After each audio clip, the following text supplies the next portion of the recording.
என்னையும் கையில் படைத்தேன் முழுவதுமாய், என்னையும் பயன்படுத்தும்.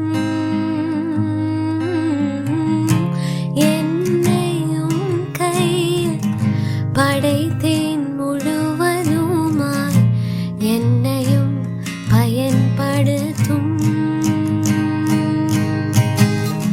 குயவன்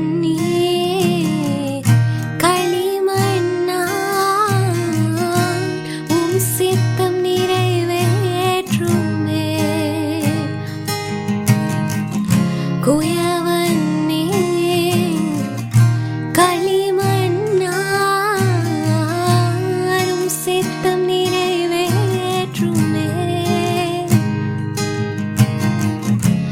என்னையும் கையில் படைத்தேன் முழுவதுமாய், என்னையும் பயன்படுத்தும். Praise the Lord. கர்த்தரும் இரட்சகருமாகிய இயேசு கிறிஸ்துவின் நாமத்தில் உங்கள் யாவருக்கும் என் அன்பின் வாழ்த்துக்கள். ஒரு புதிய மாதத்திற்குள் வந்திருக்கிறோம். ஆண்டவர் நம் ஒவ்வொருவரையும் பரிசுத்தமாக்க விரும்புகிறார். இன்றைக்கு உங்களை பரிசுத்தம் பண்ணிக்கொள்ளுங்கள், நாளைக்கு உங்கள் நடுவில் அற்புதங்களை செய்வேன் என்று சொன்னவர்.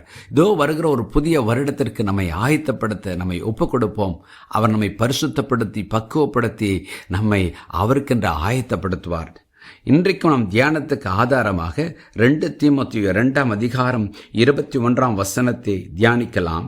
ஆகையால் ஒருவன் இவைகளை விட்டு தன்னை சுத்திகரித்துக் கொண்டால் அவன் பரிசுத்தமாக்கப்பட்டதும் எஜமானுக்கு உபயோகமானதும் எந்த நற்கிரியைக்கும் ஆயத்தமாக்கப்பட்டதுமான கனத்துக்குரிய பாத்திரமாயிருப்பான். 2 Timothy 2:21. Therefore, if anyone cleanses himself from the latter, he will be a vessel for honor, sanctified and useful for the master, prepared for every good work.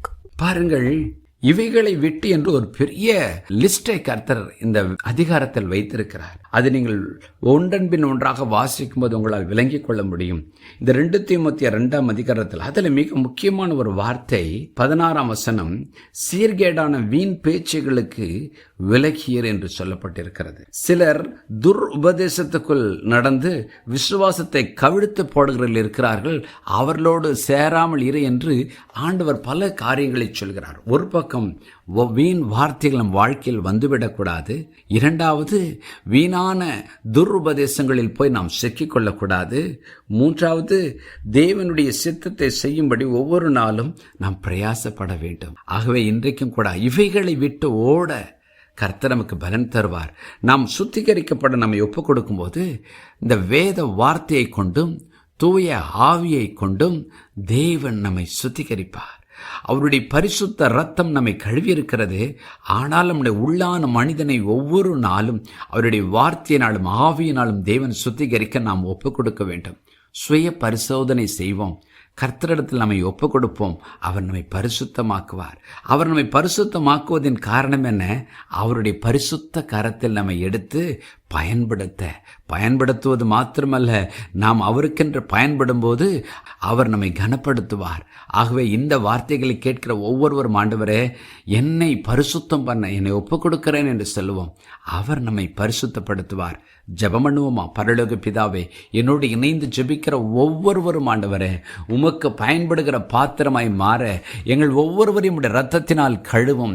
உம்முடைய வார்த்தையை கொண்டு ஆவியை கொண்டு கழுவும். இந்த பொல்லாத உலகத்தில் நாங்கள் பாவத்திற்குள் சிக்கிக்கொள்ளாதபடி வீண் வார்த்தைகளுக்கு விலகி இருக்க, வாக்குவாதங்களுக்கு விலகி இருக்க, துருபதேசங்களுக்கு விலகி இருக்க, தவறான ஐக்கியங்களுக்கு விலகி இருக்க, ஆண்டவரே எங்கள் வார்த்தைகள் நடக்கைகள் எல்லாவற்றிலும் நாங்கள் உம்மை போல இருக்க எங்களை ஒப்புக் கொடுக்கிறோம். ஆண்டவரே உம்முடைய வார்த்தையை நாங்கள் எங்கள் வாழ்க்கையில் அனுமதிக்கிறோம். ஆண்டவரே எங்களுடைய வார்த்தைகளினால் எங்களை பரிசுத்தப்படுத்தும். ஒவ்வொரு நாளும் உடைய வார்த்தையின்படி எங்கள் வாழ்க்கை இருக்கிறதா என்று ஆராய்ந்து பார்க்கவும், அந்த வார்த்தையின்படி எங்கள் வாழ்க்கையை அமைத்துக் கொள்ள எங்களுக்கு கிருபை தாரும். ஆவியானவரே, நீர் எங்களுக்குள் வந்து எங்களை சகல சத்தியத்துக்களும் நடத்துவீராக.